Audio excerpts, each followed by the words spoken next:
ആഴ്ച ബജറ്റ് കേന്ദ്ര ധനകാര്യമന്ത്രി നിർമ്മലാ സീതാരാമൻ അവതരിപ്പിക്കുകയാണ്. നിർമ്മലാ സീതാരാമൻ റെക്കോർഡിലേക്കാണ്. കാര്യം 9ാമത്തെ ബജറ്റ് തുടർച്ചയായി അവതരിപ്പിക്കുന്ന ധനമന്ത്രി എന്ന ഖ്യാതി കൂടിയാണ് നിർമ്മലാ സീതാരാമന് ഉണ്ടാകുന്നത്. ഈ തെരഞ്ഞെടുപ്പ് വർഷത്തിലാണ് കേരളത്തിലെ തെരഞ്ഞെടുപ്പ് വർഷത്തിലാണ് ബജറ്റ് വരുന്നത്.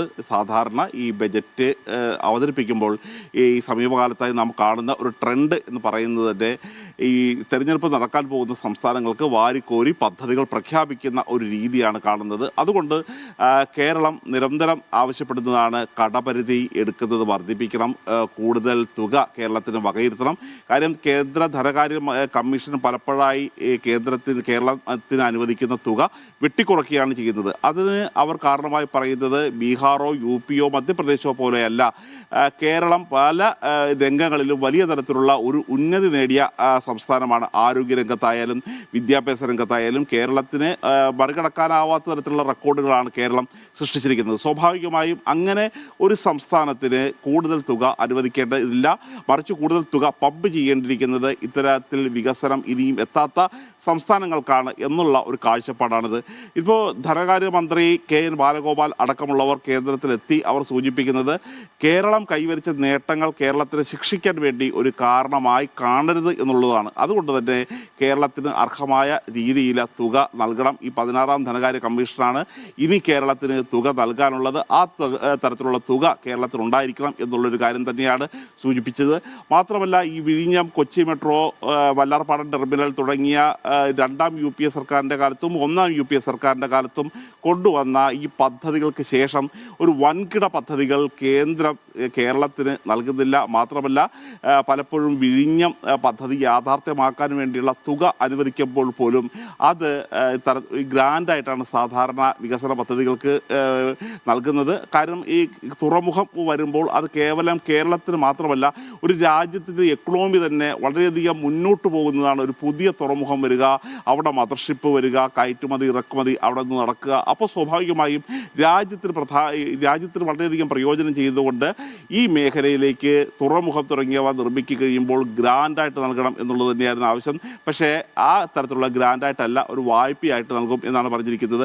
അങ്ങനെയാണെങ്കിൽ പോലും ഈ വിഴിഞ്ഞം തുറമുഖത്തിന് നടത്തിക്കൊണ്ട് പോകാനായി ഇത്തരത്തിലുള്ള എത്രത്തോളം തുക ഇനി കൂടുതൽ അനുവദിക്കും? ദേശീയപാത നിർമ്മാണം ഒരു ഭാഗത്ത് നടക്കുകയാണ്, അതിനെത്ര തുക ഈ കേന്ദ്രം ഇനി വകയിരുത്താൻ പോകുന്നു? ഏറ്റവും പ്രധാനപ്പെട്ടത് നേരത്തെ സൂചിപ്പിച്ചതുപോലെ തന്നെ ഈ അതിവേഗ റെയിൽവേ പാത എങ്ങനെ സാക്ഷാത്കരിക്കും എന്നുള്ളതാണ്. ഇപ്പോൾ സംസ്ഥാന സർക്കാരും ഈ ശ്രീധരനും രണ്ട് പാതയെ കുറിച്ചാണ് മുന്നോട്ട് വെച്ചിരിക്കുന്നത്. പക്ഷേ പാത ഏതായാലും നാടിന് ഒരു നല്ല പാത വേണം എന്നുള്ള ഒരു ലക്ഷ്യത്തിൽ തന്നെയാണ് സർക്കാർ അവസാനം എത്തിച്ചേർന്നിരിക്കുന്നത്. നേരത്തെ ഈ ശ്രീധരൻ ഇവിടെ ഡൽഹിയിലെത്തി കേന്ദ്ര റെയിൽവേ മന്ത്രി അശ്വിനി വൈഷ്ണവുമായി ചർച്ച നടത്തിയിരുന്നു. അദ്ദേഹം അതിൻ്റെ DPR ഉൾപ്പെടെയുള്ള പ്രവർത്തനങ്ങളുമായി മുന്നോട്ട് പോകുമ്പോഴാണ് ഈ റാപ്പിഡ് മെട്രോ എന്നൊരു സംവിധാനം, ഒരു പുതിയ സിസ്റ്റം മുഖ്യമന്ത്രി പിണറായി വിജയൻ മുന്നോട്ട് വെച്ചിരിക്കുന്നത്. പക്ഷേ ഈ തരത്തിലുള്ള സിസ്റ്റം ഒരു കാരണവശാലും ഒരു കേരളത്തിന് യോജിച്ചതല്ല.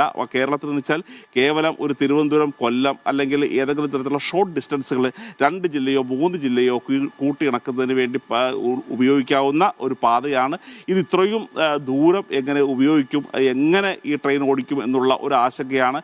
അതുകൊണ്ട് ഒരു കാരണവശാലും ആ തരത്തിലുള്ള പാത നടപ്പിലാകില്ല എന്നുള്ള ഒരു കാഴ്ചപ്പാടാണ് ഈ ശ്രീധരൻ മുന്നോട്ട് വെച്ചിരിക്കുന്നത്.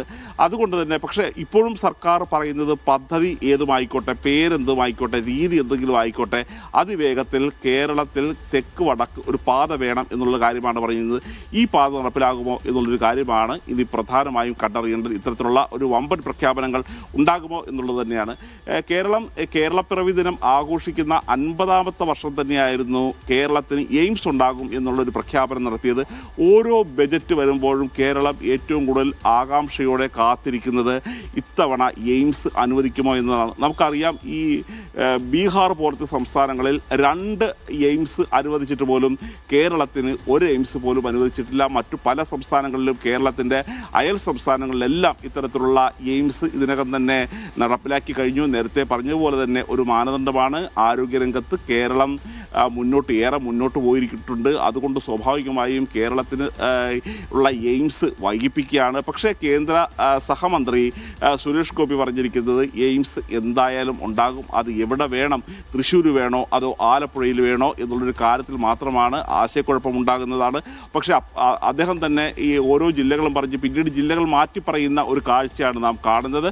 ഏത് ജില്ലയിലായാലും കേരളം മുന്നോട്ട് വെച്ചിരിക്കുന്നത്, കേരളത്തോട് ചോദിച്ചു കഴിഞ്ഞപ്പോൾ കേരളം പറഞ്ഞത് കോഴിക്കോട് സ്ഥലം കണ്ടെത്തിയിട്ടുണ്ട്, അവിടെ എയിംസ് സ്ഥാപിക്കാം എന്ന രീതിയിലാണ്. അതിനുവേണ്ടിയുള്ള പദ്ധതികളാണ് പലപ്പോഴും കേരളത്തിൻ്റെ പ്രത്യേക പ്രതിനിധിയായിട്ടുള്ള KV തോമസ് അടക്കം സമർപ്പിച്ചിരിക്കുന്നത്. അങ്ങനെ ധനകാര്യമന്ത്രിയുമായി കൂടിക്കാഴ്ച നടത്തി, ആരോഗ്യമന്ത്രിയുമായി കൂടിക്കാഴ്ച നടത്തി, മുഖ്യമന്ത്രി വന്ന് കൂടിക്കാഴ്ച നടത്തി. പക്ഷേ എങ്കിൽ പോലും ഇതുവരെ ഒന്നും പ്രഖ്യാപിക്കപ്പെട്ടിട്ടില്ല. ഇനി റബ്ബറിന് വേണ്ടിയുള്ള വിലസ്ഥിരതാ ഫണ്ട്, റബ്ബറിന് കൂടുതൽ തുക അനുവദിക്കുക തുടങ്ങിയ കാര്യങ്ങൾ, സമുദ്രോൽപ്പന്ന കയറ്റുമതിക്ക് ഏതൊക്കെ തരത്തിലുള്ള ഒരു സഹായകരമായ നീക്കങ്ങളാണുള്ളത് എന്നുള്ളൊരു കാര്യം ശ്രദ്ധിക്കേണ്ടതുണ്ട്.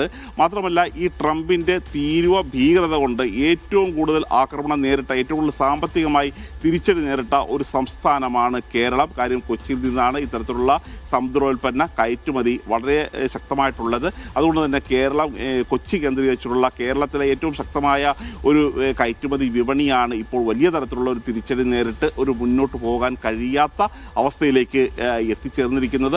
അതുകൊണ്ട് ആ തരത്തിലുള്ളൊരു സഹായം ഇതെങ്ങനെ യൂറോപ്യൻ യൂണിയന്റെ ഒരു കരാർ ഇപ്പോൾ വന്നിട്ടുണ്ടെങ്കിൽ പോലും ഇത് പലപ്പോഴും എത്രത്തോളം പ്രയോജനം ചെയ്യും എന്നുള്ളൊരു കാര്യം അറിയാനുണ്ട്. അതുകൊണ്ട് ഈ മേഖലകളിലെല്ലാം ബജറ്റ് ഏതൊക്കെ തരത്തിലുള്ള ഒരു കരുതലാണ് കേരളത്തിലുണ്ടാകുക എന്നുള്ളൊരു കാര്യമാണ് ഉറ്റുനോക്കുന്നത്.